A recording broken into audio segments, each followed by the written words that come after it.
friends, you are watching Rediscover History. Today I will discuss the entire syllabus of BA 5th same. Last video में मैंने BA 4th same का पूरा syllabus discuss किया था.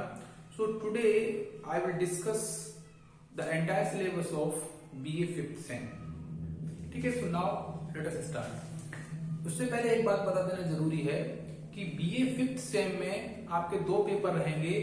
पहला paper जो आप बोर्ड पर देख पा रहे हो, freedom struggle of India from 1856 AD to 1947 AD, यानी कि प्रथम स्वतंत्रता संग्राम से लेकर के भारतीय स्वतंत्रता तक पूरे इस पीरियड को कवर करेगा आपका ये पेपर.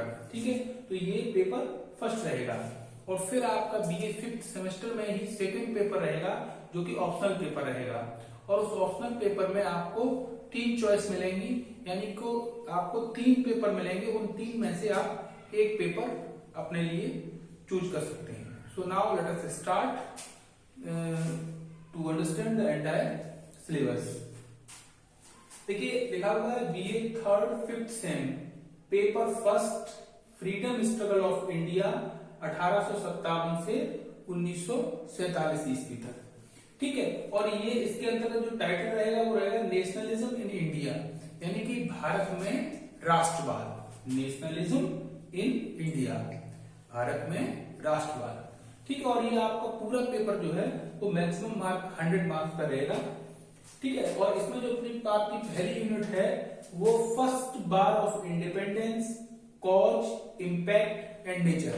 ठीक है, आप पहली यूनिट में भारत का जो प्रथम स्वतंत्रता संग्राम है, यानी कि फर्स्ट बार ऑफ इंडिपेंडेंस, ठीक है, स्वतंत्रता के लिए जो पहला संघर्ष हुआ था उसके बारे में पढ़ेंगे. उसके कारण क्या थे उसके बारे में पढ़ेंगे. उसका इम्पैक्ट क्या रहा इसके बारे में पढ़ेंगे. साथ साथ उस फर्स्ट बार ऑफ इंडिपेंडेंस की नेचर क्या थी, यानी कि प्रकृति क्या थी. ठीक है, इस प्रकार आप पहले यूनिट में फर्स्ट बार ऑफ इंडिपेंडेंस के बारे में पढ़ेंगे. उसके बाद आता है आपका second unit. Second unit factor leading to the growth of nationalism in India. ऐसे कौन कौन से फैक्टर्स थे, तथ्य थे या कारण थे जिनकी वजह से भारत में राष्ट्रवाद का उत्थान हुआ, राष्ट्रवाद की ग्रोथ हुई. ठीक है ना. तो factor leading to the growth of nationalism in India, यानी कि भारत में राष्ट्रवाद के उदय होने के, राष्ट्रवाद के पनपने के में कौन कौन से फैक्टर्स जिम्मेदार थे, कौन कौन से कारण जिम्मेदार थे, इसके बारे में आप अध्ययन करेंगे इस दूसरी यूनिट में. और जो आपका तीसरा यूनिट है वो theories of nationalism, views of Gandhi ji and Tagore, या views of Gandhi and Tagore, यानी कि महात्मा गांधी और रविन्द्रनाथ टैगोर के दृष्टिकोण को समक्ष रखते हुए आप जो थियरीज ऑफ नेशनलिज्म यानी राष्ट्रवाद के जो सिद्धांत हैं उनका अध्ययन करेंगे. यानी कि इस तीसरे यूनिट में राष्ट्रवाद के संदर्भ में जो सिद्धांत प्रचलित हुए या राष्ट्रवाद जिन जिन थ्योरीज, जो राष्ट्रवाद की जो जो थ्योरीज निकल कर आई, और उसमें खासकर महात्मा गांधी और रविन्द्रनाथ टैगोर के विचारों के संदर्भ में आप राष्ट्रवाद को समझेंगे और पढ़ेंगे. ठीक है, उसके बाद नंबर आता है आपका फोर्थ यूनिट का. फोर्थ यूनिट में early phase the ideology, programme and policy of moderates. ठीक है, जैसा कि आप देख पा रहे हैं अर्ली फेज का मतलब होता है प्रारंभिक चरण. किस चीज का प्रारंभिक चरण? The ideology, programme and policy of moderates. Moderates means होता है उदारवादी. जैसा कि आप लोगों को पता है आधुनिक भारतीय इतिहास में आप उदारवादी और उग्रवादी गुट के बारे में, कांग्रेस के 2 गुट थे. इसमें एक चरमपंथी गुट था और दूसरा उदारवादी गुट था. इसके बारे में आपने सुना होगा. तो उसी में से ये आप चौथे यूनिट में उदारवादियों की नीतियां, उनके प्रोग्राम यानी कि कार्यक्रम और उनकी आइडियोलॉजी, उनकी विचारधारा, ठीक है, इसके बारे में आप पढ़ेंगे. यानी कि जो अर्ली फेज था, यानी कि उदारवादियों का जो प्रारंभिक चरण था वो कब से कब तक था?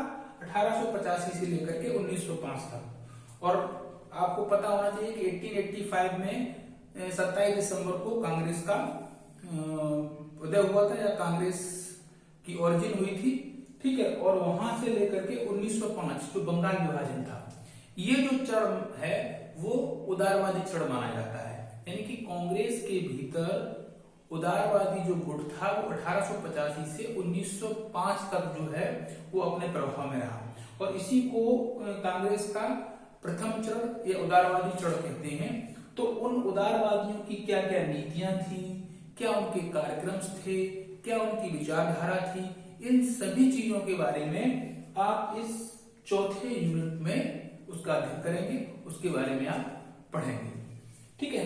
अब आता है यूनिट नंबर 5, और यूनिट नंबर 5 एक्सट्रीमिस्ट फेज, यानी कि चरमपंथी चरण, या इसको उग्रवादी चरण, कई लोग इसको अतिवादी भी कहते हैं, एक्सट्रीमिस्ट को अतिवाद भी कह सकते हैं।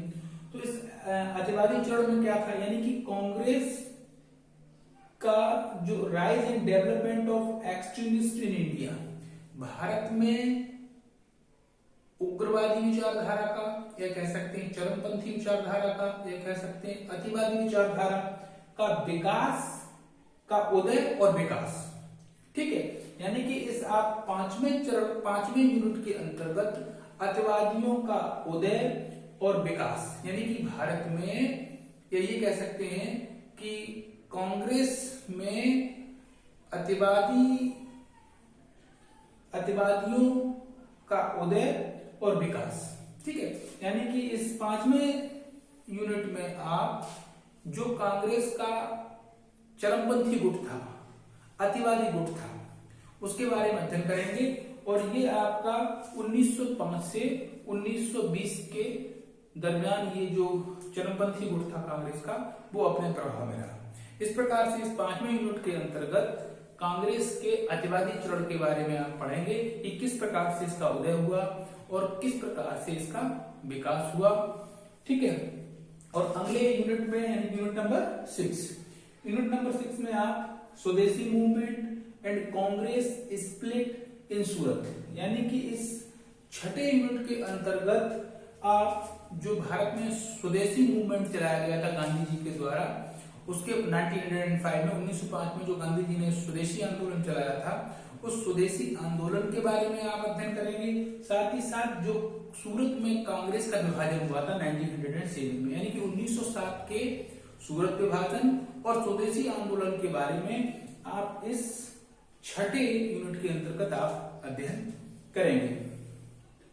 सातवें यूनिट में rise of Muslim League, demands and programme, ठीक है। सातवें यूनिट के अंतर्गत मुस्लिम लीग के उदय, उसकी डिमांड्स क्या थी, मांगे क्या क्या थी, साथ साथ उसके कार्यक्रम क्या थे, ठीक है। आज जैसा कि आपको पता है कि 30 दिसंबर 1906 में 1906 में ढाका में जो है इस all India Muslim league AIML का गठन हुआ था, जो कि बाद में मुस्लिम लीग के नाम से प्रचलित हुई या प्रख्यात हुई, ठीक है। तो उसकी मांगे क्या थी, उसके कार्यक्रम क्या थे, इसके बारे में आप इस सातवें यूनिट के अंतर्गत अध्ययन करेंगे, ठीक है। अब आता है आपका लास्ट यूनिट, यूनिट नंबर 8, और इसमें national awakening during first world war, Lucknow pact and home rule movement, ठीक है।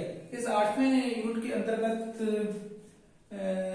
National awakening during first world war, यानी कि प्रथम विश्व युद्ध जो 1914 टू 1918, 1914 से 1918 के दरमियान जो प्रथम विश्व युद्ध हुआ था, उसमें भारत की क्या भूमिका थी, उस प्रथम विश्व युद्ध में भारत का पक्ष क्या था, या उस युद्ध में अंग्रेजों का साथ देने के लिए क्या समझौते हुए थे, ठीक है। ये सारी चीजें, साथ साथ जो लखनऊ पैक्ट और होम रूल मूवमेंट था, लखनऊ पैक्ट आपका दिसंबर 1916 में हुआ है, और उसी वर्ष